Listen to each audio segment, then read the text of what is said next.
Totoo nga yung sabi ng mga nakatatanda na malalaman mo ang ugali ng partner mo kapag magkasama na kayo sa iisang bubong.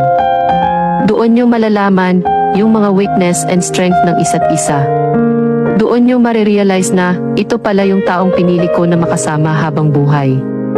Hindi laging masaya, hindi laging may kilig, hindi laging sweet. Lalo nang hindi araw-araw ay mahal. Totoo yung staying in love is a choice. Kasi ang love na nararamdaman mo ay hindi yan forever. Hindi perpekto ang relasyon ng mag-asawa, madalas pa nga magtalo o mag-away kesa maglambingan. Walang mag-asawa ang hindi nagtatalo o hindi nagkakaintindihan. Staying in love with your partner is a choice.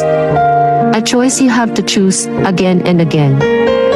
Minsan nakakapagod, mahirap, nakakasawa pero at the end of the day, mas lamang pa rin ang pagmamahal, masasayang araw at mga pangarap na